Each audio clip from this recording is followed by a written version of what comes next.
Alors il n'y a bien sûr aucune incitation, aucune facilitation, aucun prosélytisme. Il s'agit ici d'une approche strictement factuelle et informative. On commence déjà par une petite notion, c'est la différence, même si les deux s'enchevêtrent entre un psychédélique et un antéogène. Un psychédélique qui délie la psyché, qui délie l'âme, qui révèle. Antéogène, théos Dieu, gène qui génère, et en soi. Donc une substance qui générerait le sentiment divin en soi. C'est le gouvernement américain qui a fait cette distinction dans la vague, pour favoriser en quelque sorte, ou permettre la vague de légalisation qui arrive dans plusieurs villes maintenant depuis plus d'une dizaine d'années. Un antéogène est une substance qui a un usage traditionnel et qui a été très peu modifié par l'homme. Donc tombe dans la catégorie de ces substances l'ayahuasca, les divers cactus à mescaline, les champignons hallucinogènes et plein d'autres substances, il y en a plus de 800, qui sont en général bien sûr des plantes ou des membres du règne fongique. Et donc il y a cette petite distinction, un psychédélique va révéler l'âme et l'antéogène va révéler plutôt une dimension qu'on va qualifier de divine ou de transcendante. Et donc la différence entre les deux, c'est qu'un antéogène va avoir une dimension traditionnelle. L'un peut être l'autre, et c'est vraiment les deux notions s'enchevêtrent un petit peu. Grande question aussi, puisqu'il est question ici de spiritualité, on assiste aujourd'hui au niveau mondial à une vague de légalisation, au fur et à mesure de la science qui révèle de plus en plus les vertus thérapeutiques, et on peut ici s'interroger sur qu'est-ce qui va constituer le caractère thérapeutique d'une expérience avec antéogène ou avec psychédélique. Une des vraies questions, c'est quelle est la dimension du caractère spirituel, transcendant, mystique, dans l'expérience thérapeutique. Et on peut dire aujourd'hui qu'on commence à assister à quelque chose qui prend la forme d'une dérive, c'est-à-dire l'accaparement de ces cadeaux de la nature, par un milieu qu'on pourrait appeler strictement médico-médical et qui va entrevoir les bénéfices thérapeutiques de ces substances à travers une approche matérialiste et mécaniste en faisant des mesures d'interaction moléculaire et bien sûr la dimension thérapeutique, le fait que ces substances permettent de guérir de certaines choses ou d'accéder, comme le disait très justement Marius, à d'autres mondes, eh bien ne serait pour cette science matérialiste et la dimension strictement médicale qu'une interaction moléculaire. L'idée, c'est d'aller un petit peu plus loin que ça et de considérer la dimension spirituelle de ces expériences, et on va voir qu'elle ne date strictement pas d'aujourd'hui, qu'on ne nous a pas attendu pour qualifier ces expériences-là de spirituelles. D'abord, un essai de définition. Les psychédéliques, alors l'idée n'est pas de lire l'intégralité du graphique, mais il y a parmi l'univers des psychotropes plein de substances et plein de catégories, et il y a d'un point de vue strictement psychiatrique des substances qui agissent sur le système sérotoninergique, ce qui n'est par exemple pas le cas du cannabis qui agit sur le système dopaminergique. Et ces substances qui agissent sur le système sérotoninergique sont qualifiées de psychédéliques, c'est-à-dire qu'elles vont révéler plusieurs dimensions, et pour certaines personnes, à certaines doses, sous certaines conditions, révéler peut-être l'accession à une dimension mystique, spirituelle ou divine, peu importe comment chacun appelle ça dans sa propre cosmogonie. Et donc là il y en a 4 qui sont cités, ayahuasca qui contient donc de la DMT, le LSD, la psilocybine, mais on pourrait aussi mettre dans cette catégorie la mescaline, on ne va pas tous les citer, mais il y en a énormément. Un autre graphique très très rapide nous montre qu'en fait les frontières entre ce qui est psychédélique et ce qui n'est pas psychédélique n'est pas très claire, et on voit que certains psychédéliques penchent plutôt vers des stimulants, d'autres plutôt vers ce qu'on va appeler, d'ailleurs à tort, des hallucinogènes, d'autres vont être plus dépresseurs et d'autres vont être plus neuroleptiques. Donc tout ça pour vous dire de manière assez brève que la frontière entre ce qu'est un psychédélique et ce qui ne l'est pas est relativement fine. Autre chose, en guise d'introduction, la notion de dangerosité. C'est quand même quelque chose de très très subjectif. Vivre est dangereux par définition. Traverser la route, c'est dangereux. Boire de l'eau, c'est dangereux, puisqu'à 7 litres par heure, on décède d'overdose d'eau. Faut faire vachement attention. l'ancêtre de la médecine moderne, celui qui passe pour être l'ancêtre de la médecine moderne, Paracels, au XVe siècle, nous dit « Tout est poison, rien n'est poison, c'est la dose qui fait le poison ». Et donc la science aujourd'hui, qu'est-ce qu'elle nous dit, comment est-ce qu'elle considère la notion de dangerosité pour une substance? Eh bien selon plusieurs critères, principalement 4, mais on peut les multiplier à l'infini. Les 4 critères, c'est ce qu'on appelle le ratio thérapeutique. Le premier, c'est quelle est la dose efficiente d'une substance et quelle est la dose létale. Plus la dose efficiente va être proche de la dose létale, par exemple pour l'héroïne, elle est de 1/6, pour le LSD, elle est de 1 sur l'infini, puisqu'on ne peut pas mourir d'une overdose de LSD, ça n'existe pas. On n'a pas réussi aujourd'hui à tuer un rat avec du LSD, mais par contre, on sait que, par exemple, le cas de l'héroïne, qui est quelque chose, au regard de la science, d'extrêmement dangereux, c'est de 1/6, qui n'est d'ailleurs pas du tout un psychédélique. Donc voilà un premier critère. Le deuxième critère, c'est le mal qu'il fait au corps et à l'esprit, c'est-à-dire le caractère nocif d'une substance. Un autre critère, c'est le caractère addictogène. Ici, très rapidement, un graphique qui nous montre le caractère létal de chaque substance, où on a bien sûr tout en bas les substances les plus létales, comme l'héroïne, 1/6. On trouve rapidement l'alcool, 1/10, la cocaïne, 1/15, et tout en haut, enfin le graphique est inversé, devrait être à l'inverse, mais on trouve, à titre tout à fait indicatif, quand il n'y a pas de dose létale, les gens qui ont établi ce graphique mettent la dose létale à 1000 à titre indicatif, ce qui est le cas pour la psilocybine et le LSD, elle est de 1/1000. C'est-à-dire qu'il faudrait, dans le cas par exemple de l'aspirine, considérer que sur ce critère-là, le LSD est moins dangereux que l'aspirine. Bien sûr, moins dangereux que le café, moins dangereux que l'alcool. Ce qui est intéressant ici, c'est que par exemple en France, et donc c'est la Convention internationale sur les stupéfiants de 1971 qui considère des produits comme interdits, et ils sont donc stupéfiants, et la France a attendu 50 ans avant de définir le mot stupéfiant. Et donc le Conseil constitutionnel français s'est prononcé il y a 1 an pour nous dire ce qu'est un stupéfiant. Donc un stupéfiant, c'est une substance qui est nocive pour l'organisme et qui va créer une addiction. Et donc force est de constater, à la lumière de ce graphique et de ce qu'on va voir après, que les psychédéliques ont été introduits par erreur, puisqu'ils ne sont à l'égard des substances légales ou d'autres substances interdites, de manière tout à fait relative, factuelle, scientifique, moins dangereuse et ne génèrent aucune addiction. D'ailleurs, beaucoup d'études scientifiques, en nombre exponentiel, toujours croissant, nous montrent qu'ils peuvent même guérir des addictions. Un autre graphique que je ne vous demande pas forcément de lire, mais qui contient 16 critères de dangerosité. Donc ça, c'est les études du professeur David Nutt au Royaume-Uni. Et donc, quand bien même on multiplie les critères de dangerosité pour définir la dangerosité d'une substance, on arrive invariablement au même classement, c'est-à-dire qu'on arrive toujours dans le trio de tête, alcool, héroïne, cocaïne, comme les drogues les plus dangereuses. Le tabac arrive souvent en 4e, 5e position. Le tabac est à nuancer puisque c'est plutôt son utilisation qui fait qu'il est dangereux, qu'il n'est pas dangereux, puisqu'on va considérer le tabac comme une plante sacrée. Et le tabac qui est utilisé en Amazonie n'est d'ailleurs pas du tout le même qu'on utilise chez nous dans nos cigarettes, qui est Nicotina tabacum, et en Amérique du Sud, c'est Nicotina rustica. Et invariablement, dans ce type d'études, qu'elles prennent en compte 4 critères de dangerosité, ou 16 en l'occurrence, on retrouve tout à la fin les mêmes substances de manière relativement invariable, qui sont LSD, MDMA, champignons hallucinogènes, et puis sans doute beaucoup d'autres psychédéliques comme la DMT, mais qui aujourd'hui ne font pas l'objet de ce genre d'études. La DMT, je le rappelle, est une des 2 substances actives dans l'ayahuasca et est un des seuls psychédéliques endogènes. Donc nous sommes tous en état d'illégalité. Un autre exemple avec 6 critères, une étude différente, pareil, alcool, héroïne, cocaïne en premier, et tout à la fin, on retrouve MDMA, LSD, champignons hallucinogènes, donc sur des éléments purement factuels et scientifiques. C'est quoi endogène ? Qui est produit par notre propre corps. Donc aujourd'hui, il y a des études concernant la DMT où on soupçonne la DMT d'être produite à la fois par les poumons et à la fois par la glande pinéale. On a mesuré des pics de DMT, diméthyltryptamine, au moment de la naissance et au moment du décès.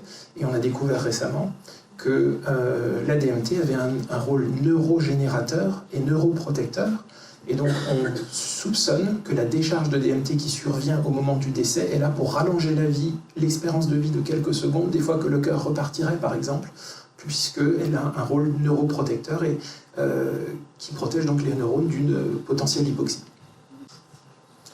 Alors je passerai rapidement là-dessus. Les études scientifiques, c'est un des aspects de la médiatisation à laquelle on assiste aujourd'hui, et de l'éveil des consciences auquel on assiste aujourd'hui. Il est aussi alimenté par ce que la science nous raconte, puisqu'elle étudie les principales molécules psychédéliques les plus connues, et concernant plein de domaines que je vais vous lister ici de manière très rapide. Addiction à l'alcool, anxiété, autisme, troubles bipolaires, troubles borderline, dépression, troubles alimentaires, fibromyalgie, maux de tête, immunité, microdosing, les TOC, l'addiction aux opiacés, la douleur, le cancer, les soins palliatifs, la dépression postpartum, le stress post-traumatique, la schizophrénie, l'addiction au tabac, les tendances suicidaires, les traumatic brain injury, les problèmes de choc au cerveau et les gens qui sont résistants au traitement avec les antidépresseurs. Donc tout ça c'est le champ de recherche, et puis vous savez bien que si on recherche aussi activement et aussi massivement quelque chose, c'est peut-être qu'il y a quelque chose à trouver. En tout cas certaines études commencent à nous montrer les bénéfices des substances psychédéliques à l'égard de ces soucis de santé. Alors qu'est-ce qu'une expérience psychédélique? Là c'est pareil, on va essayer de plutôt que de vous raconter n'importe quoi ou de vous parler de mon expérience personnelle, on va essayer de voir de ce qu'une approche scientifique va nous dire de la phénoménologie d'une expérience d'ayahuasca. On a une fondation qui s'appelle MAPS, Association multidisciplinaire pour l'étude des psychédéliques, qui a interrogé 1000 utilisateurs d'ayahuasca et qui leur a posé 100 questions. Alors je n'ai pas listé les 100 questions, mais j'en ai listé 9, j'ai listé les réponses, les questions qui avaient le taux de réponse le plus fort. Et donc on pourrait extraire d'ici une phénoménologie de à quoi ressemble une expérience d'ayahuasca pour 1000 personnes. Alors souvent on voit qu'il n'y en a que 700 ou 800 qui ont répondu sur les questions du VA.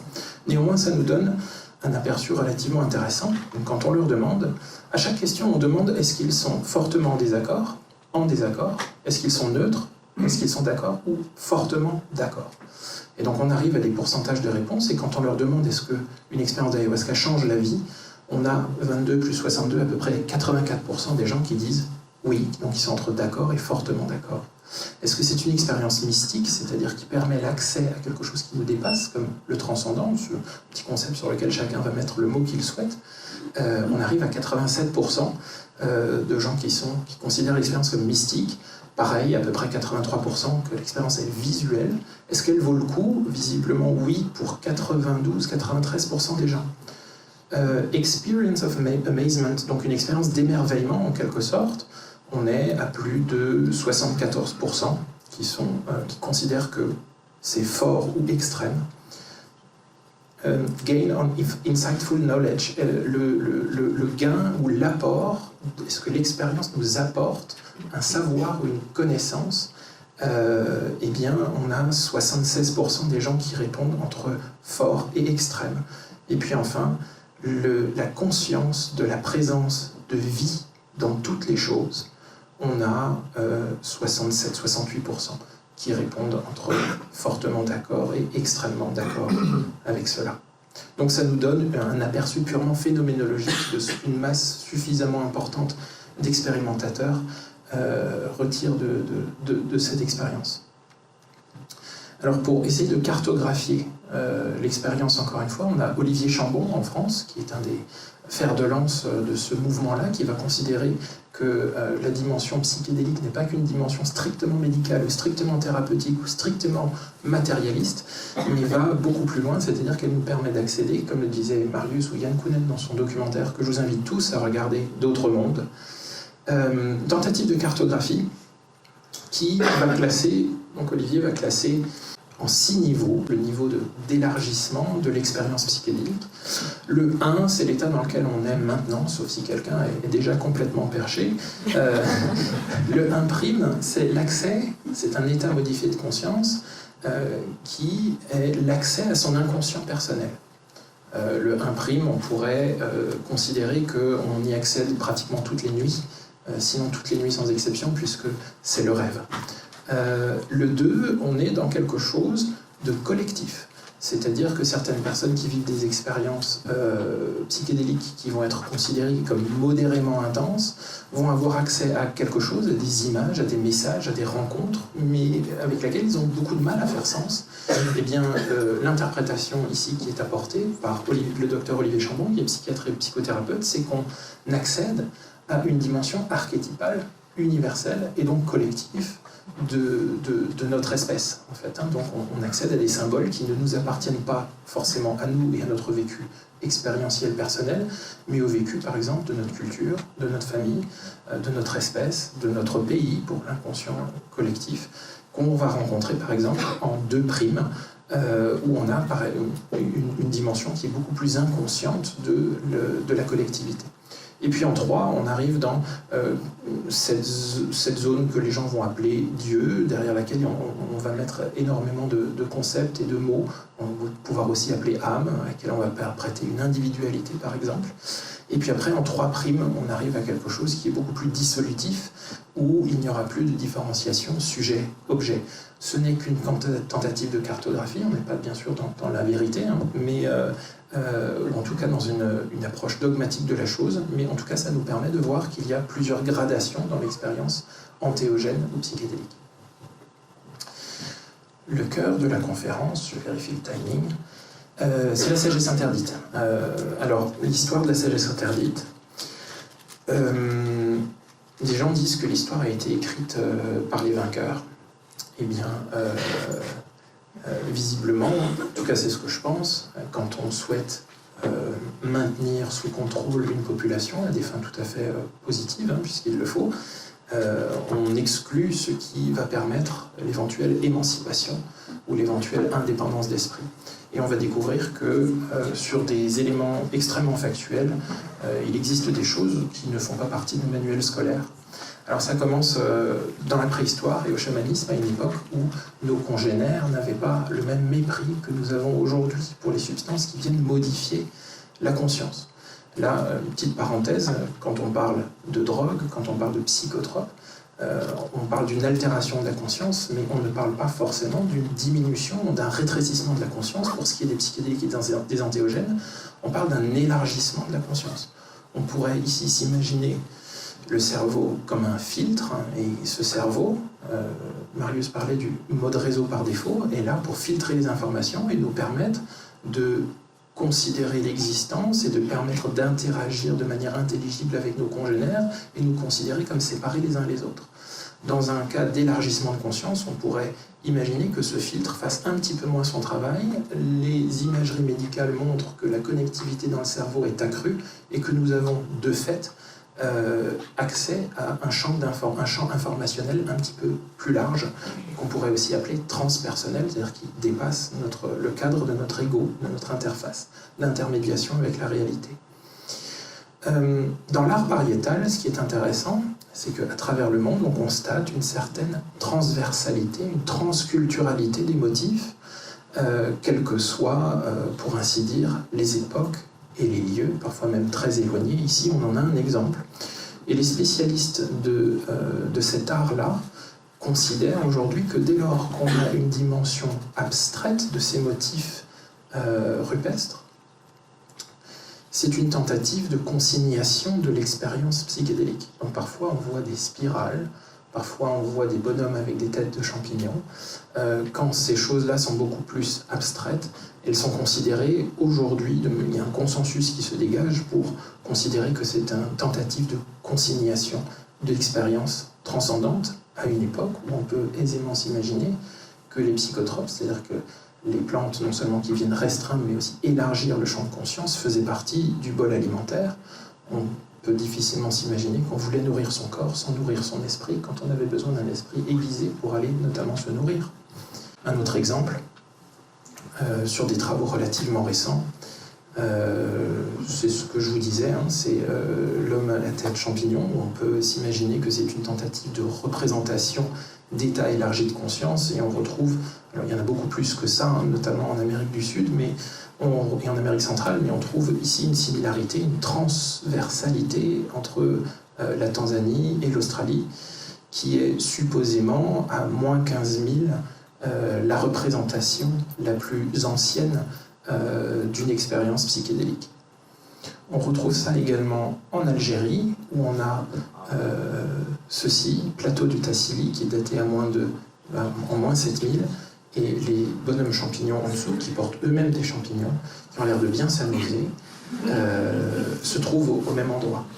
En haut à droite, vous avez supposément le motif de la spirale, et celle-ci tout particulièrement, qui est la représentation vue du dessous d'un datura, qui est quand même quelque chose de relativement dangereux, puisque très difficile à doser, fait partie de la catégorie des dissociatifs. On n'est pas tout à fait dans le psychédélisme, mais on est potentiellement dans de l'antéogénisme, dans la mesure où le datura intervient dans plusieurs traditions religieuses pour permettre des états modifiés de conscience et nous permettre d'accéder au monde dit des esprits. Alors on va faire un petit voyage. On est à peu près 2000 ans avant JC, dans une zone... Jesus. Dans une zone qui va nous paraître là maintenant relativement large, mais qui va s'étaler du bassin méditerranéen jusqu'à la Mongolie. Et il faut s'imaginer cette zone comme un berceau civilisationnel où les religions commencent à prendre forme, c'est-à-dire où le chamanisme, l'intermédiation entre les mondes, pour en faire une définition extrêmement courte, commence à s'institutionnaliser. Les groupes qui se sédentarisent deviennent de plus en plus grands, et donc les mondes ou les dimensions ou les expériences mystiques et les enseignements auxquels ont accès ces chamans qui modifient leurs esprits de manière incontestable avec des substances, puisque, juste une petite parenthèse, l'utilisation des psychédéliques et des antéogènes, c'est 90% de tous les chamanismes de la planète. Donc le chamanisme sans utilisation, historiquement, constitue une exception à la règle, mais principalement en Sibérie, où on utilise beaucoup plus le tambour, mais en Sibérie aussi, on utilise la manite.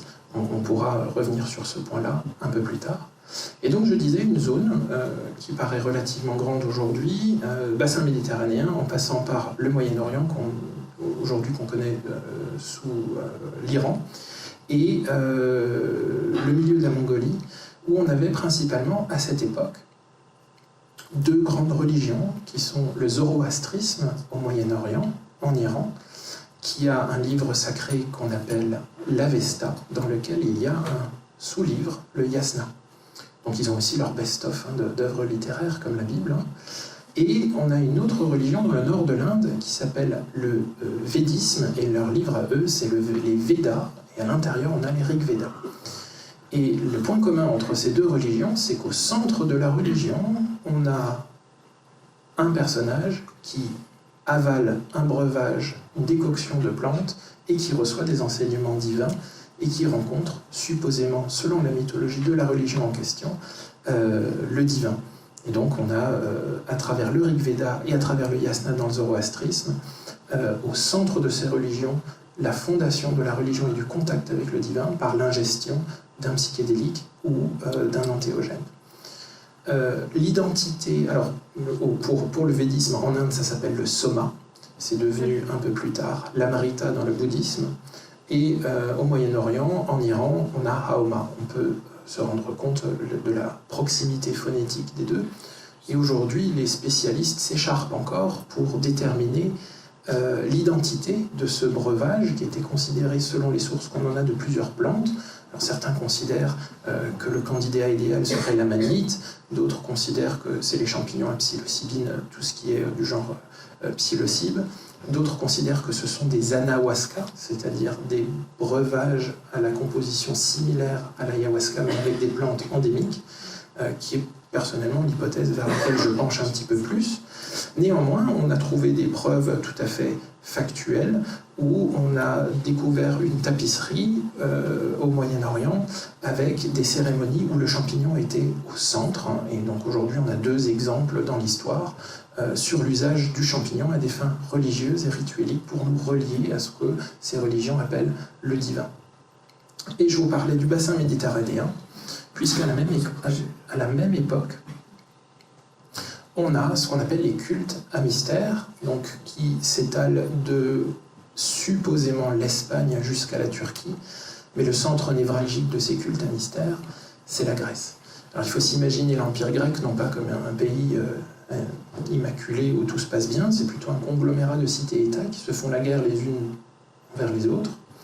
C'est pas seulement une guerre militaire, mais aussi une guerre culturelle. Et chaque cité-État rivalise de son culte initiatique. Et pareil, la mythologie n'est pas quelque chose d'uniforme à travers l'Empire grec, mais chaque cité-État, chaque endroit va avoir un peu plus d'appétence, on va dire, d'affinité avec telle ou telle divinité. Et donc les cultes à mystère, on peut les voir comme des initiations de masse, notamment le plus célèbre, c'est les mystères d'Éleusis, qui sont déroulés à Éleusis. Il faut bien se rendre compte que ces cultes à mystère, c'est complètement ahurissant, ont duré 2000 ans. Donc pendant 2000 ans, on a eu des institutions qui n'étaient pas religieuses puisqu'il n'y avait pas de dogme, il y avait des règles mais pas de dogme, et qui passaient par l'expérience directe. L'expérience directe, c'est on va éviter de vous expliquer ce qu'est Dieu, mais on va vous le faire vivre, et donc à travers une initiation, où aujourd'hui des disciplines comme l'archéochimie, l'archéobotanique découvrent l'utilisation formelle, tangible, mesurable de psychédéliques, en l'occurrence à Éleusis, où on sait qu'on a utilisé l'ergot de seigle. L'ergot de seigle, c'est ce champignon parasite qui pousse pas seulement sur le seigle, mais sur tous les céréales quand ils sont conservés un petit peu trop longtemps avec le bon taux d'humidité, et à partir duquel a été synthétisé le LSD. Donc aujourd'hui, on peut dire sans rougir que les Grecs, dans une dimension extrêmement massive, consommaient indirectement du LSD à travers un breuvage qu'on appelle le kykéon, mais pas que, puisqu'on a trouvé aussi des preuves factuelles d'utilisation d'amanite dans les cultes à mystère. Les récits historiques qu'on en a aujourd'hui nous font dire que des gens comme Platon, Cicéron,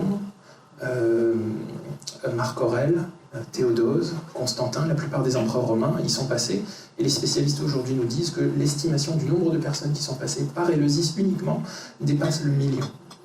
Et il était puni de mort de révéler ce qui se passe à l'intérieur d'Éleusis, et donc on a Platon quand même, Cicéron qui révèle certaines choses, et on découvre que dans la manière d'en parler qu'ils avaient, le dernier jour, lorsqu'on boit ce breuvage après un jeûne prolongé, c'est intéressant parce que le jeûne prolongé nous fait aussi penser aux traditions qu'il y a autour de l'ayahuasca, eh bien, beaucoup emploient l'expression de mourir avant la mort.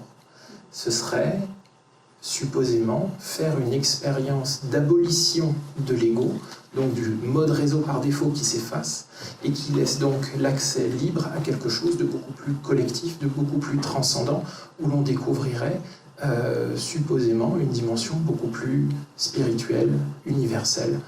Pareil, dans le yoga, le texte fondateur du yoga, ce sont les sutras de Patanjali, qui est la première occurrence historique du yoga, et quand il décrit la pratique du yoga, qui permet d'atteindre samadhi, qui est l'emploi sémantique pour qualifier une certaine forme d'éveil dans l'hindouisme, eh bien, il parle du yoga, il place le yoga, donc les exercices physiques, au même niveau d'importance pour atteindre le samadhi que les mantras et que l'utilisation des plantes.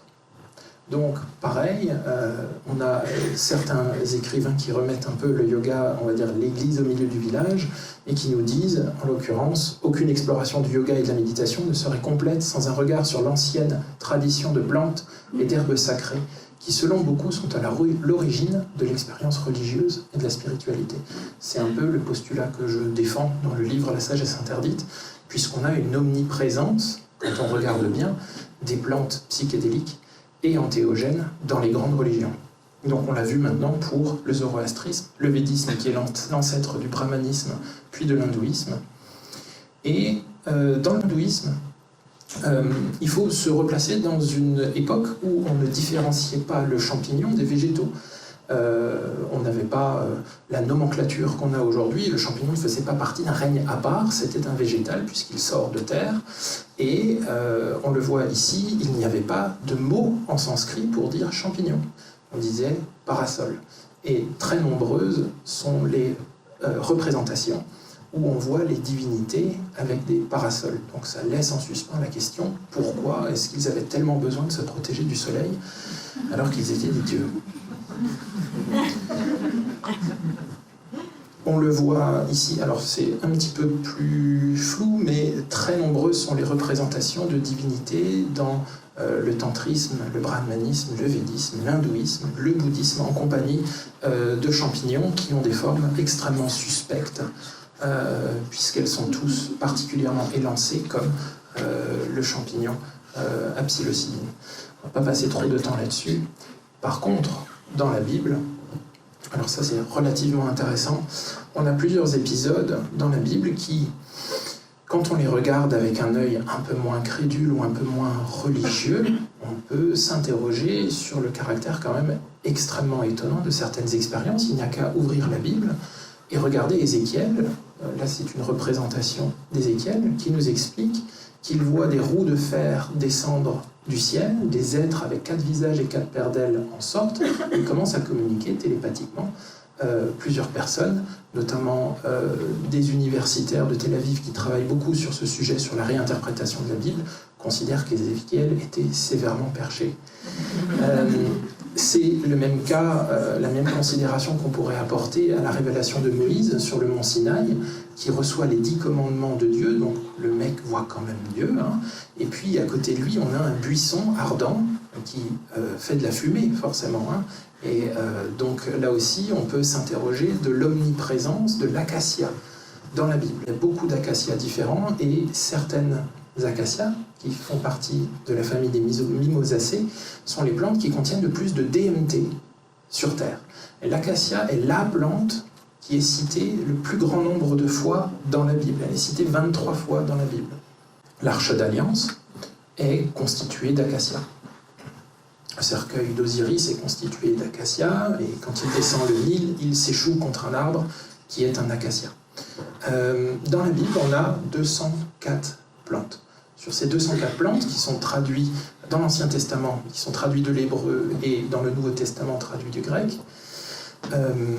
nous avons aujourd'hui à peu près 90 plantes qui font consensus sur leur identité. On n'a pas retrouvé l'identité de ces 204 plantes, notamment la dernière qui a fait débat. En hébreu, il y a Kanebosm.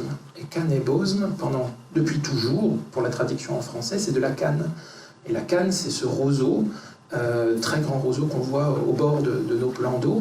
Et il y a un consensus qui se dégage pour dire que Kanebosm, ce n'est pas la canne, mais c'est effectivement le cannabis. Et on a 2 recettes dans la Bible, une recette d'onction, de dongan, et une recette d'encens qui contiennent du cannabis. Donc on a des recettes psychotropes dans la Bible. Sur ces 90 plantes qui font consensus quant à leur identité, on en a une trentaine qui sont psychotropes. Je n'ai pas dit forcément psychédéliques, mais on a une trentaine qui ont une action sur la conscience. Autre fait intéressant, Jésus, dans le Nouveau Testament, Iessos, aucun grec de l'époque pouvait entendre Iessos sans penser à Iatros, médecin, qui vient de Ios, poison. Jésus lui-même se décrit par 4 reprises dans la Bible comme homme médecin. Qu'est-ce qu'était la médecine à l'époque, si ce n'est les plantes? Et puis on a 204 plantes dans la Bible qui, à mes yeux, représentent plutôt un traité d'herboristerie qu'autre chose. Dans l'art roman, beaucoup plus tard, encore une tentative de consignation, on a les époux Brown, qui sont tous deux des universitaires de Floride, qui ont voyagé à travers l'Europe pour chercher des preuves factuelles d'utilisation de champignons dits magiques ou sacrés à travers le christianisme. Eh bien, on a une quinzaine d'exemples dans leurs vacances européennes.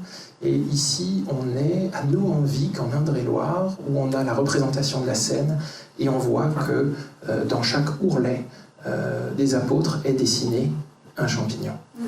On a un autre exemple, parce que celui-ci pourrait prêter à interprétation. Il y a d'ailleurs des gens qui font de l'exégèse envers cette thèse et qui vont dire, vous voyez, sur la table, c'est pas du pain, c'est bien des chapeaux de champignons. Je n'y souscris pas, mais on voit que dans la même chapelle, on a autre chose. Ils ont l'air relativement motivés à accueillir ces champignons qui, bien sûr, ne sont pas des bolets. Hein. Voilà. Un autre exemple, le retour de Jésus à Jérusalem, qui a l'air également particulièrement intéressé. On a une quinzaine d'occurrences comme ça dans les travaux des époux Brown, dans ce livre qui s'appelle The Psychedelic Gospel. Là, on a autre chose à plein courroux. C'est la représentation, alors là, ce n'est pas le seul exemple dans la littérature, mais la représentation de l'arbre, de la connaissance du bien et du mal, comme un champignon. Donc ici, il ressemble un peu plus à l'amanite. Et bien sûr, on parle de fruits défendus, puisque c'est bien le fait d'avoir mangé ce fruit qui a expulsé Adam et Ève du paradis, puisque Dieu leur dit à ce moment-là, si tu manges du fruit, tu connaîtras le bien et le mal, et donc tu seras expulsé du paradis. Une petite anecdote super intéressante, la première injonction de Dieu à l'homme, la première fois dans l'Ancien Testament que Dieu s'adresse à l'homme, c'est « tu mangeras de tous les arbres du jardin ». Un autre exemple, XIIIe siècle, on a ce qu'on appelle, ce que l'Église a appelé à partir du Xe siècle, les sorcières, mais qui étaient avant toute chose des herboristes. On appelle ça des sorcières, mais ce sont les herboristes de l'époque, que sont des herboristes qui consomment également leur saint sacrement tel que c'est défini par l'Église, qui reprochait à ces femmes et ces hommes, principalement les femmes, de pratiquer des eucharisties clandestines à l'aide de plantes. L'ouvrage et les travaux sur lesquels je m'appuie le plus dans la sagesse interdite, c'est un livre qui s'appelle The Immortality Key de Brian Muraresku, 800 pages, 12 ans de recherche, pour arriver à la conclusion qui me semble irrévocable, c'est que le proto-christianisme tel qu'il s'est construit dans les 4 siècles précédant la création dite officielle du christianisme lors du concile de Nicée, pratiquait une eucharistie psychédélique. C'est-à-dire que le vin de l'époque n'avait strictement rien à voir avec le jus de raisin fermenté d'aujourd'hui. Il faut s'imaginer qu'à l'époque, l'alcool, c'est quelque chose qu'on ne mesurait pas. Donc on le consommait, on le vivait, mais c'était sans doute pas l'ivresse de l'alcool qui était recherchée dans une civilisation où la transcendance était au cœur des préoccupations, puisqu'on n'avait pas bien sûr les réseaux sociaux. Donc c'était la transcendance, évidemment. Et il faut s'imaginer que le vin de l'époque était quelque chose de hautement psychotrope. De même que les bières, qui sont beaucoup plus anciennes que le vin. On a pour les bières une preuve factuelle, c'est ce qui passe pour être un des plus vieux décrets alimentaires de l'histoire. On appelle ça le Reinheitsgebot, le décret de pureté de la bière à Munich en 1516. Que nous dit ce décret? C'est un décret de pureté qui va décréter que pour qu'une bière soit appelée bière, du moins en Allemagne, il faut qu'elle contienne majoritairement du houblon et qu'elle ne contienne plus toute une liste de plantes. Et on s'est rendu compte que toutes ces plantes qui sont exclues de la fabrication de la bière, la plupart sont psychotropes. Donc il faut s'imaginer aussi la bière comme une boisson qui aidait à élargir l'état de conscience. Et ce qui arrangeait bien l'Église, qui était à la source de ce décret alimentaire, c'est qu'elle était la seule à taxer le houblon et que la bière était fabriquée dans les monastères et donc ça lui permettait de renflouer ses caisses à travers un décret alimentaire.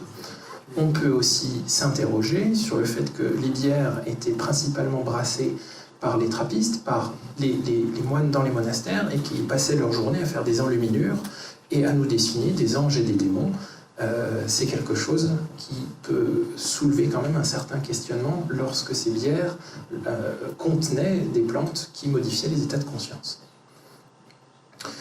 Rapidement, la sagesse interdite aujourd'hui, c'est quoi? Dans les années 70, on a Timothy Leary, qui était un des fervents défenseurs du LSD, mais aussi des psychédéliques au sens large, qui a tenté de faire une hiérarchie des substances psychédéliques par la spiritualité à laquelle il nous donnait accès. Donc on trouve bien sûr dans des étages, pareil, la pyramide est inversée, mais on trouve dans des étages dits primaires des choses qui viennent restreindre nos perceptions, rétrécir notre conscience, opiacés, héroïne, alcool, cocaïne, méthamphétamine, caféine, qui nous rend plus productifs avec un rétrécissement de l'attention qu'on peut tous palper lors de grandes consommations de café.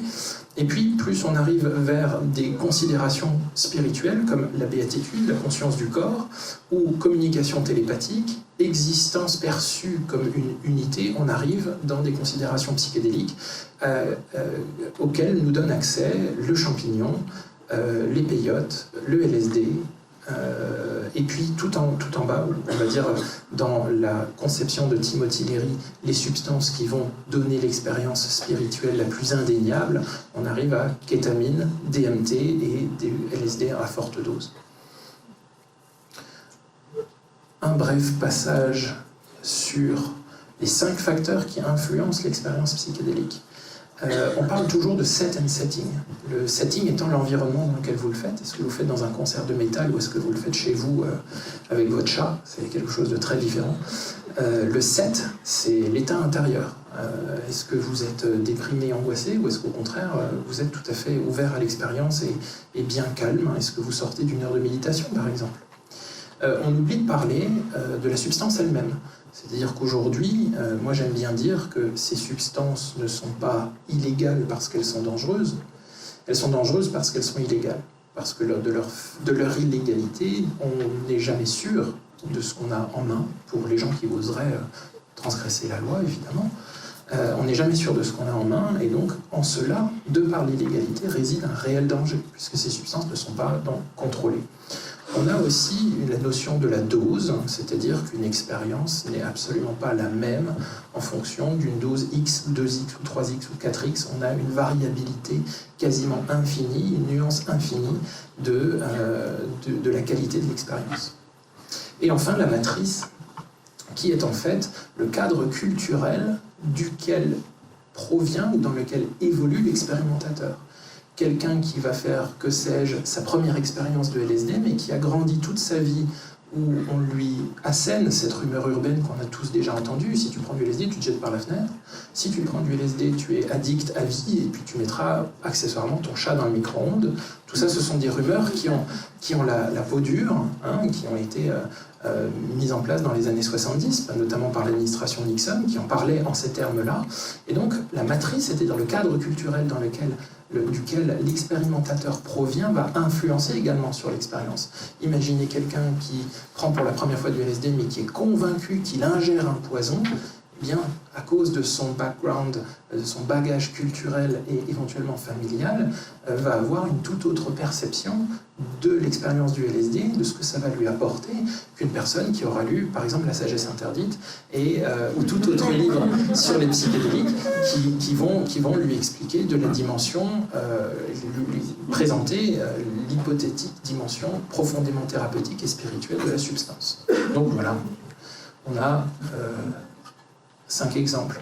Autre chose, dans ce qu'on appelle aujourd'hui, qui est en train d'émerger et de s'encadrer, dans les psychothérapies assistées par psychédéliques, on a une notion de protocole qui commence à prendre forme, puisqu'on est tout jeune là-dedans. Ce qui est intéressant, c'est le rapprochement du protocole et de la tradition. C'est-à-dire que ces protocoles pour traverser ou accompagner les gens avec des psychédéliques que les thérapeutes sont en train de développer, de mettre en place et d'établir un consensus, mais en même temps, ça fait 5000 ans que ça existe. Ça s'appelle le chamanisme, qui est là pour fournir un cadre sécuritaire, qui est là pour fournir un rituel. Et aujourd'hui, le nom moderne de la tradition, c'est le protocole. Et donc, dans ce protocole, il y a la dimension de préparation. On ne se jette pas dans l'expérience sans se renseigner sur quelle est cette expérience qui peut mener à la mort avant la mort, si on en croit les Grecs.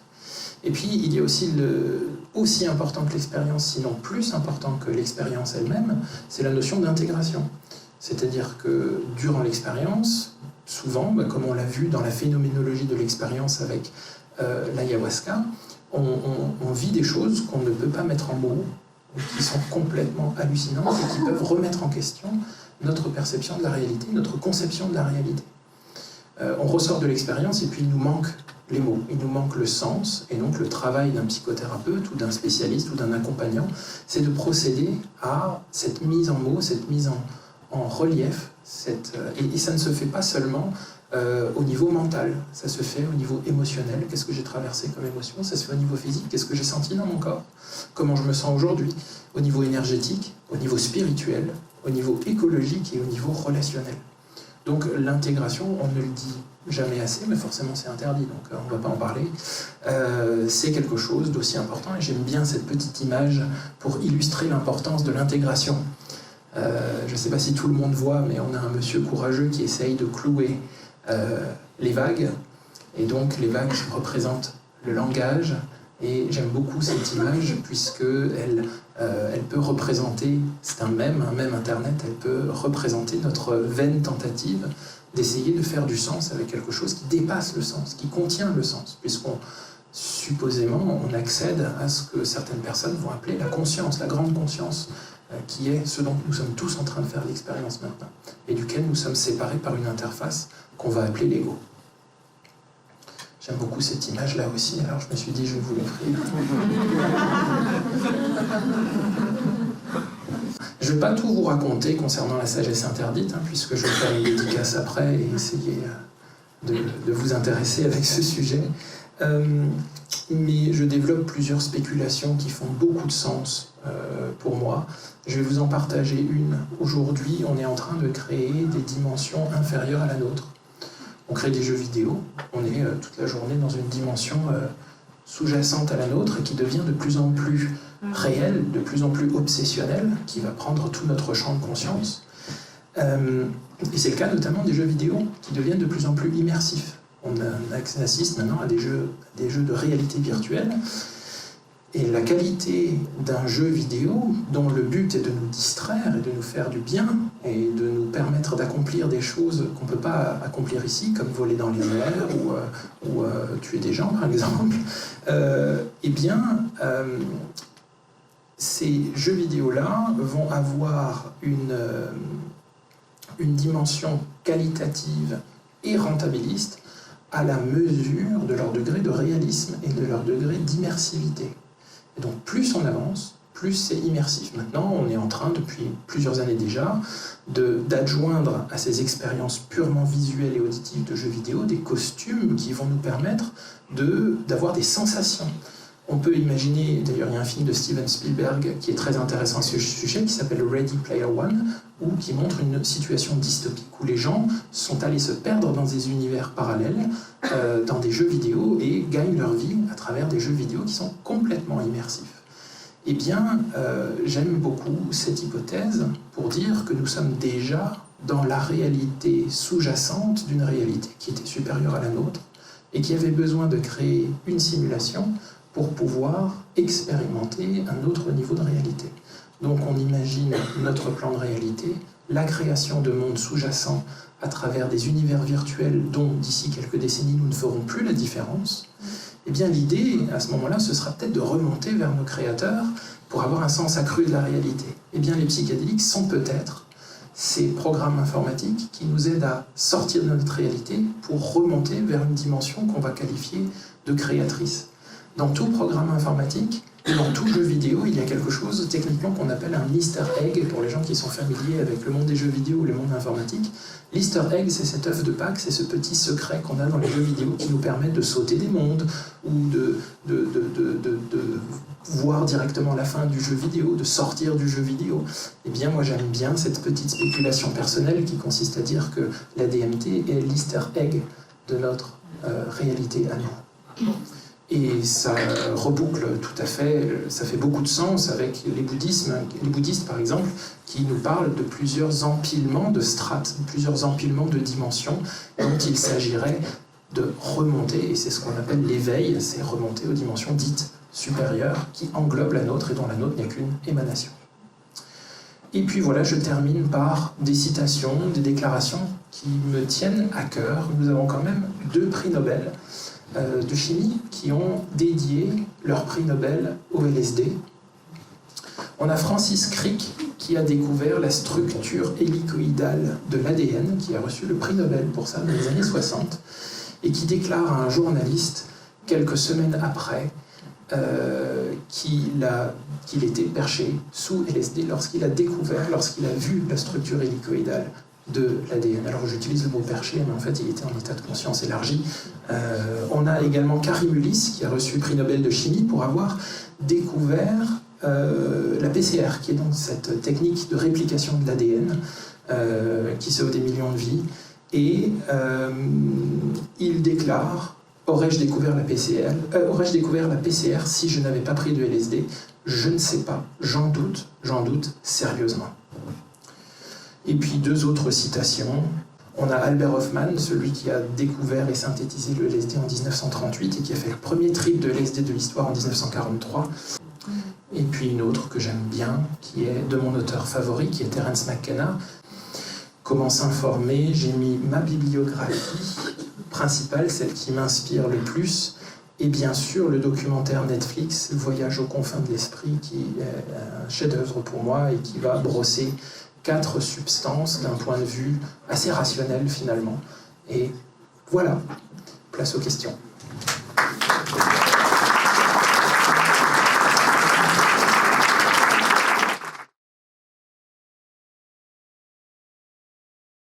Alors oui. Oui, question sur le droit en France. Je serais curieuse de savoir si, par exemple, des gens conseillent d'aller faire une retraite à l'ayahuasca, au Brésil, etc., en France, qui seraient emprisonnés également. Alors il peut être emprisonné, je ne sais pas, en tout cas il pourrait potentiellement être poursuivi dans la mesure où ça peut être considéré comme du prosélytisme. Alors vous avez peut-être, pour les personnes qui suivent cette actualité, vu sur France 2 il y a 5-6 ans, un documentaire qui était tourné au château de Méridon lors d'un stage de respiration nootropique par des collègues. Et il y avait une caméra cachée. Et au moment du déjeuner, il y a le formateur qui a proposé de faire des voyages au Pérou ou au Mexique pour aller expérimenter des substances qui sont là-bas utilisées par les peuples indigènes. C'est passé sur France 2 à 22h et derrière, l'Institut de formation a fermé, a eu un contrôle fiscal, un contrôle de TVA, un contrôle d'URSSAF et a fermé. Et voilà, c'est une façon où la justice s'est manifestée pour ce type de prosélytisme, ou considéré comme un prosélytisme. Et en Suisse? Alors, et en Suisse, c'est comment? Alors en Suisse, on a une utilisation dans certaines églises où, par exemple, l'ayahuasca est autorisée dans son utilisation dans 2 églises, ou des cultes qui viennent du Brésil. Et il y a une interdiction, si vous traversez la frontière avec de l'ayahuasca, vous êtes punissable. Et par contre,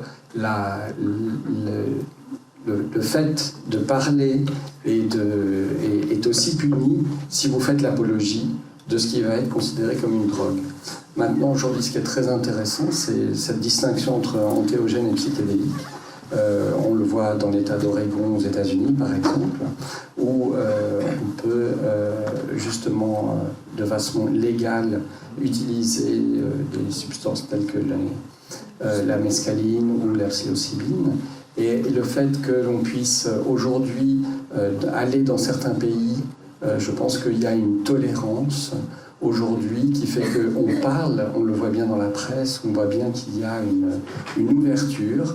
Alors j'ai envie de dire, moi, que je pense que tant qu'il n'y aura pas un drame ou une utilisation, comme ça a pu être le cas dans les années 70 avec Nixon, je veux dire, il y aura une ouverture, il y aura une tolérance. Maintenant, je crois que la Suisse fonctionne de façon beaucoup plus intelligente, puisqu'on voit que l'OFSB est particulièrement intéressé par les résultats et encourage les études scientifiques, il y a un certain nombre aujourd'hui d'hôpitaux suisses, aussi bien en Suisse romande qu'en Suisse alémanique, qui ont des essais cliniques et qui permettent de faire des démonstrations de l'intérêt de l'usage de certaines de ces substances. Alors aujourd'hui, je dirais que tous les journalistes pourraient faire l'apologie, que ce soit dimanche dernier sur la RTS, ou que ce soit dans l'Illustré ou dans d'autres médias qui sont très populaires. Est-ce que si on ne souffre pas de dépression, qu'on n'est pas addict à une substance au tabac, alcool et tout ça, ou à autre chose, qu'on n'a pas rien de spécial à soigner, quel est le sens de prendre ces substances? Le sens, c'est la réponse.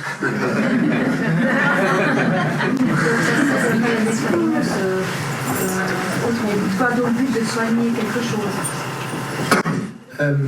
Il y a, par exemple, dans le bouddhisme, on considère que nous ne sommes pas là maintenant dans un état optimal de conscience. Et que nous sommes dans cet état tout à fait normal qu'on appelle le mode réseau par défaut.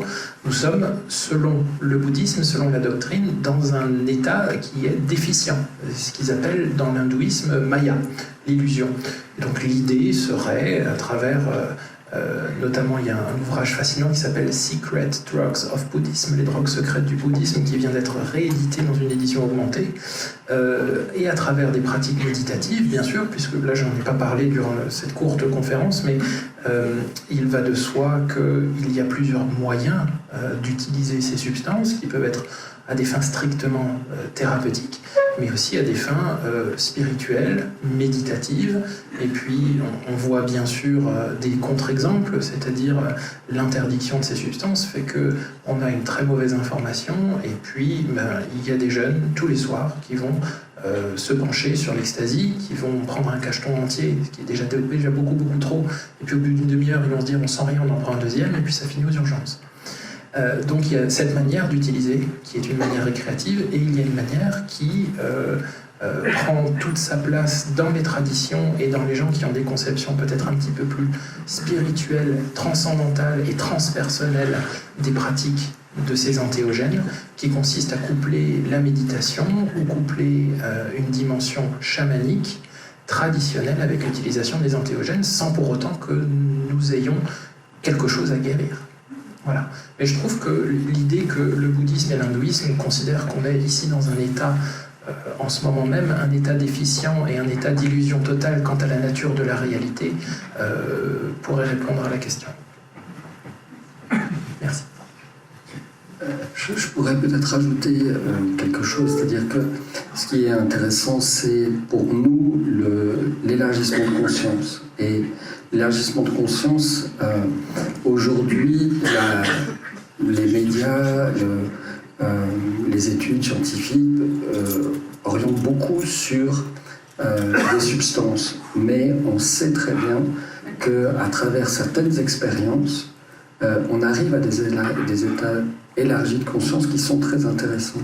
Donc l'idée n'est pas du tout de faire le prosélytisme de substances qui pourraient même être utilisées, je dirais un peu rapidement, pas de façon récréative, mais juste de façon curieuse, et comme si on se dégageait d'un travail ou d'une aspiration ou d'une discipline ou d'une pratique. Et c'est vrai qu'à ce titre, moi je vois bien personnellement l'intérêt d'aller faire un travail par exemple en nature, ou d'aller faire un travail sur un temps long, s'accorder du temps en faisant 7 jours d'affilée au tambour. Moi j'ai pu accéder à des expériences auxquelles je n'avais jamais accédé avec toutes sortes d'autres moyens que j'avais pu explorer. Ou encore la quête de vision qui reste, quête de vision que j'ai fait il y a 25 ans, je peux sentir encore dans mon corps, quoi.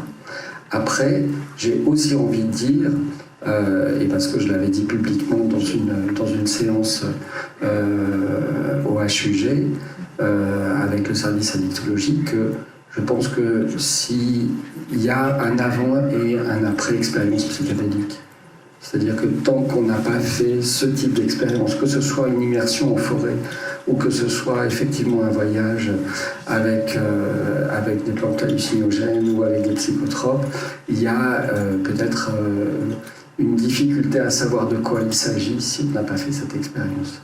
Ça, je dois aussi le reconnaître, que c'est vraiment un intérêt, une curiosité de voir comment on peut accéder et ce qu'on peut retenir d'une expérience d'état de conscience véritablement élargie et modifiée.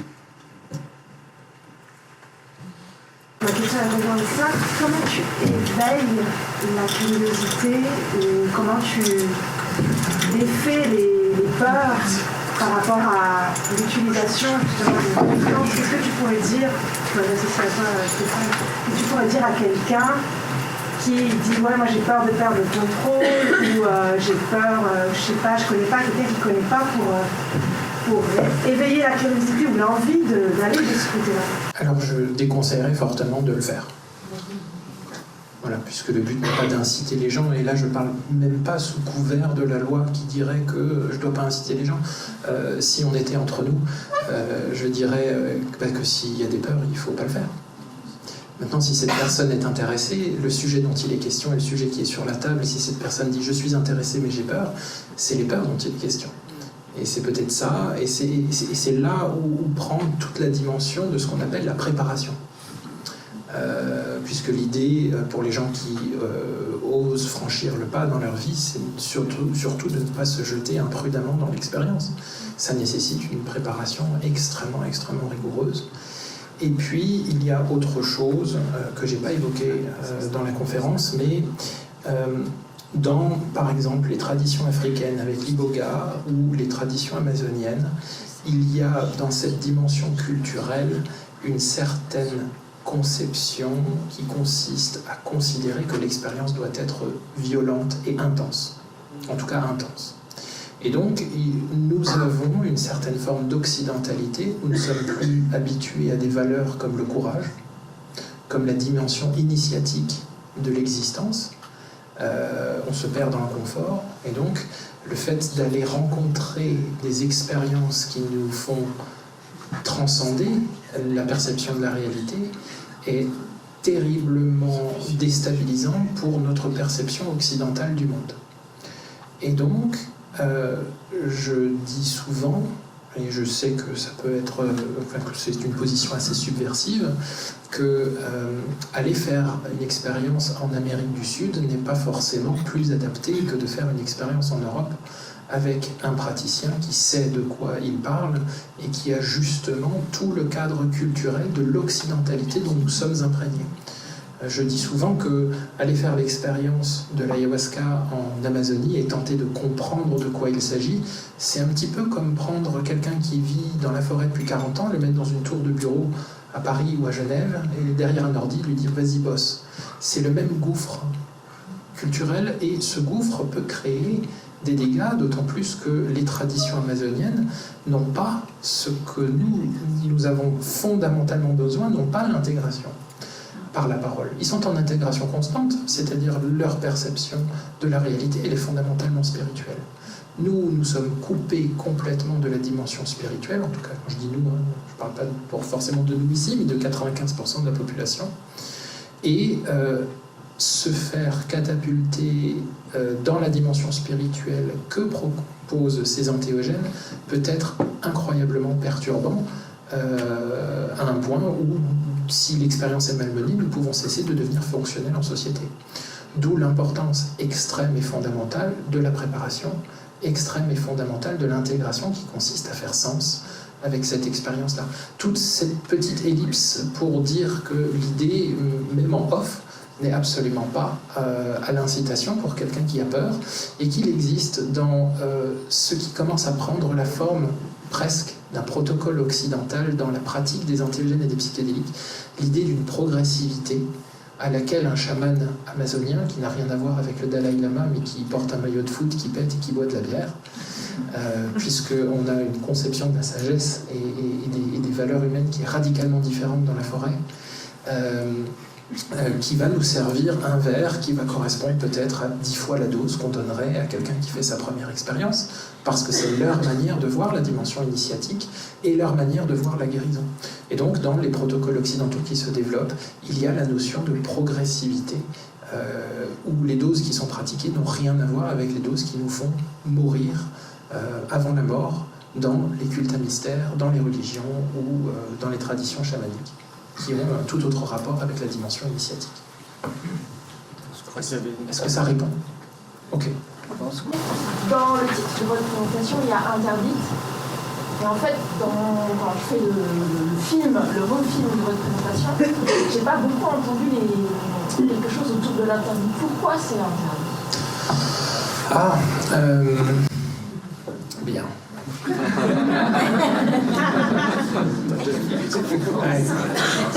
Allez, on va essayer de faire court, mais on pourrait tenir toute la soirée là-dessus. Il y a déjà, à l'époque où ça a été interdit, les études n'étaient pas aussi dithyrambiques qu'aujourd'hui sur les bénéfices thérapeutiques. Il faut se remettre dans le contexte de l'époque où, aux États-Unis, on avait besoin d'un consentement populaire sur l'investissement des forces militaires au Vietnam. Et c'était une époque où la MDMA faisait partie des thérapies de couple. Et les champignons n'étaient pas interdits. Donc on a une population jeune, dans le mouvement hippie qui a été irrigué par ces substances, qui commence à devenir complètement incontrôlable, car pacifiste, rendez-vous compte, antimilitariste, et qui commence à se soulever contre la guerre au Vietnam. Et donc, on se rend compte tout simplement que, pour ne parler que du LSD, c'est une substance qui est vraiment émancipatoire socialement et qui dissout les structures hiérarchiques. Donc déjà, ça, c'est une première interprétation de l'interdiction qui a eu lieu en 1971 dans un contexte social et politique extrêmement particulier. Et donc, c'était quand même bien pratique de dire que c'était dangereux, effectivement, parce que quand on boit de l'alcool et qu'on prend le volant, c'est dangereux. La substance en elle-même, on l'a vu sur des bases strictement scientifiques, est pas du tout dangereuse comparée à l'alcool.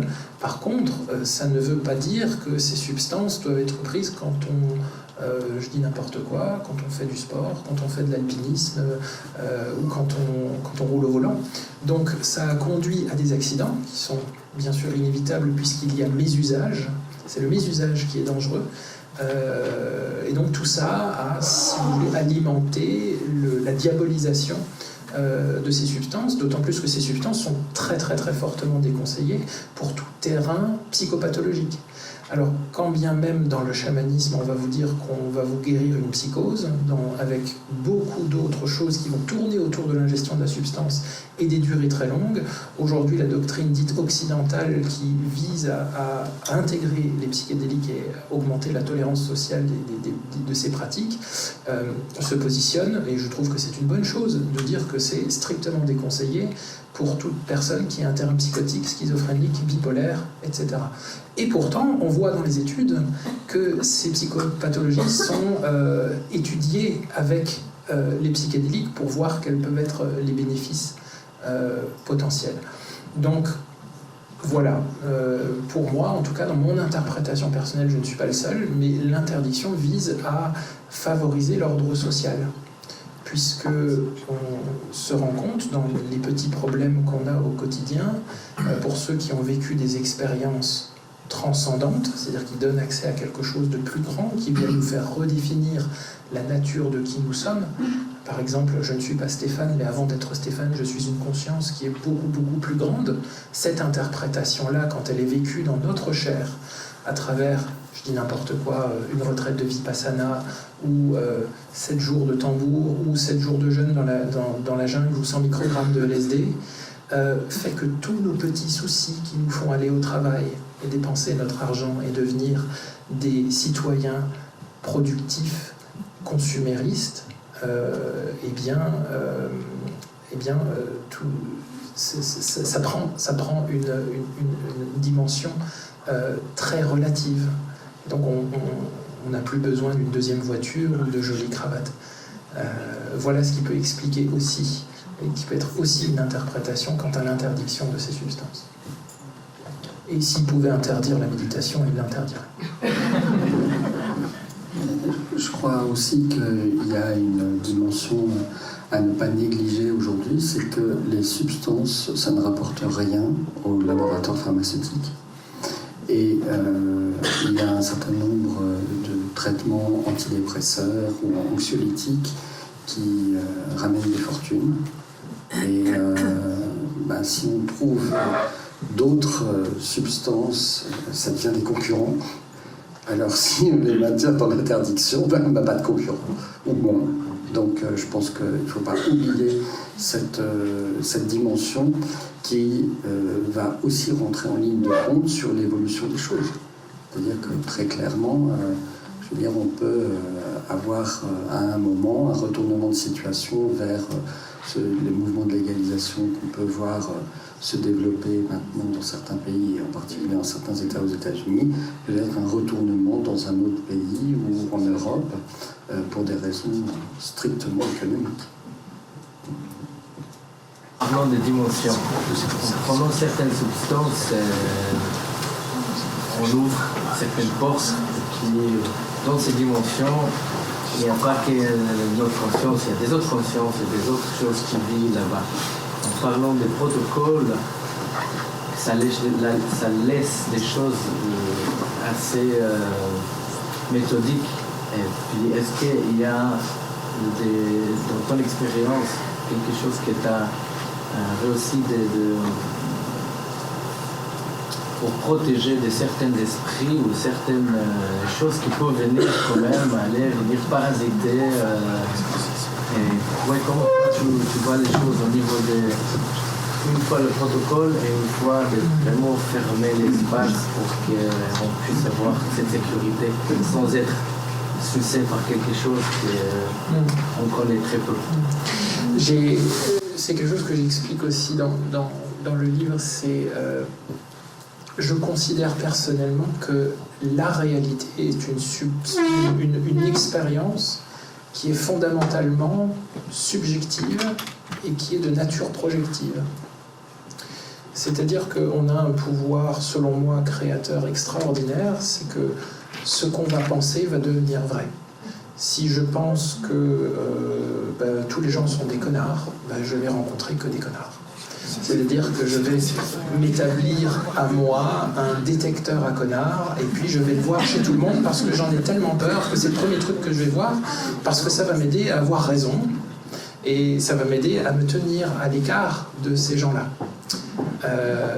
Je pense que pour l'expérience psychédélique qui vient exponentialiser la dimension ultra subjective et projective de la réalité, si je m'attends à avoir des entités qui vont venir pénétrer mon champ de conscience et rester agrippées, que sais-je, des fois on dit « vous avez une entité sur l'épaule », encore une fois, on est dans une tentative d'interprétation de la réalité, une tentative d'intégration de l'expérience qui va lui donner une forme, qui va lui donner une réalité quasiment tangible. Voilà ce que je peux répondre quand j'ai été en Amazonie parce que bien sûr je pratique l'ayahuasca que dans un cadre légal et au Pérou l'ayahuasca est classé comme patrimoine historique et national. Il y avait une personne qui avant la cérémonie disait mais est-ce que je vais rencontrer des démons parce que j'ai très peur des démons? Et le chaman lui dit bien sûr que tu vas rencontrer des démons. Mais c'est évident, c'est même inévitable. Et moi j'avais peur des araignées, donc j'y suis passé quoi. Est-ce que c'est difficile de répondre dans un laps de temps très court puisque la question elle va dépasser le champ psychédélique, on va vraiment être dans une dimension psychologico-spirituelle de qu'est-ce que la nature de la réalité en fait. Et quand on accède à ces états élargis de conscience qui nous font redéfinir la nature de la réalité, nous rentrons en contact avec, on l'a vu, des archétypes sur lesquels on va essayer de faire sens. Si je vois quelque chose et que mon bagage culturel est rempli de toute une démonologie, cette chose que je ne peux pas comprendre ce que c'est, je vais essayer de la nommer de to grasp en anglais, de la saisir, de l'attraper avec le mental, en venant lui appliquer une substance qui est très relative à mon bagage culturel et expérientiel. Donc, quelqu'un qui me dit faut faire attention parce que ces mondes-là sont peuplés d'êtres maléfiques, oui, tu as raison. Et quelqu'un qui me dit ce monde-là n'est pas peuplé d'êtres maléfiques, il n'y a finalement que toi et ta conscience, oui, tu as raison. Voilà ce que je peux dire. Et j'aurais envie de rebondir sur cette expérience, elle ne se fait pas seule, elle se fait accompagner avec une personne ou des personnes dont justement le rôle est d'aider à la conscience de qu'est-ce qui est en train de se mettre en jeu, quoi. Est-ce que c'est quelque chose de connu, quelque chose que tu crées finalement, qui fait partie de ta névrose, pour dire dans ces termes-là, ou justement tu ouvres d'autres espaces, et ces espaces, est-ce que justement tu es suffisamment accompagné, protégé, je dirais, par un entourage qui va accueillir tes propres démons et te les faire regarder avec autre chose. Le travail sur l'accompagnement du stress post-traumatique, c'est exactement ça. Je veux dire, on a vécu quelque chose qui est devenu démoniaque et ce qu'on va essayer d'activer, c'est justement un autre regard. On ne va pas enlever l'expérience qui a été vécue, mais on va essayer d'activer un autre regard sur cette expérience, un autre vécu. Quand je dis regard, c'est au sens large, hein, c'est au sens vraiment de la sensation, de l'expérience directe. Mais je vais aussi, hier on avait une discussion avec un des formateurs de médecins qui est ici, je l'ai vu arriver un peu en retard, Michael Jusseline et puis Stéphane et moi. Je crois qu'il y a une dimension que j'aimerais bien rajouter dans une de tes slides quand tu disais les 5 choses, c'est le regard. C'est le regard de l'autre. C'est d'être vu par un autre qui va m'accueillir, qui va m'accompagner, qui va savoir m'accepter avec tout ce que je suis à ce moment-là, et qui va m'accueillir dans une dimension aidante, qui va m'amener un pas plus loin dans la connaissance de moi, et voire même dans des connexions avec d'autres espaces qui m'échappent, qui me dépassent. Et c'est à cet endroit-là que je rejoins complètement Stéphane sur toute la dimension de la culture, aussi la culture partagée pour accompagner des personnes. Donc pour moi, en tant qu'occidentaux, en tant que psy, nous pouvons accompagner des gens qui sont dans notre culture, quoi. Quand on fait venir justement quelqu'un de l'étranger ou de d'autres cultures, ce qui va être intéressant, ça va être une expérience, je dirais ethnologique ou anthropologique, mais thérapeutiquement, c'est peut-être se mettre plus en danger. Ça va être intéressant, sûrement d'un point de vue de la curiosité, de la connaissance, etc., d'autres choses, d'autres façons de penser, comme on a envie d'écouter une autre langue, voilà. Mais quand moi j'ai besoin de l'aide, je préfère qu'on parle ma langue, quoi. Et voilà. Merci beaucoup Stéphane, merci à vous toutes et à vous tous d'être venus là ce soir. Bien sûr, dans le choix d'une conférence, on choisit une porte d'entrée, on ne peut pas tout aborder, on a pris vraiment le temps de regarder. On avait aussi envie d'aborder la question sur la dimension plus psychospirituelle plutôt que sur le point plus médical ou strictement thérapeutique, parce que ça se fait beaucoup, même ici à Genève. On voulait prendre un petit peu une hauteur différente ou un point de vue différent, mais on a bien conscience que dans ce type de rencontre, on ne peut pas tout aborder.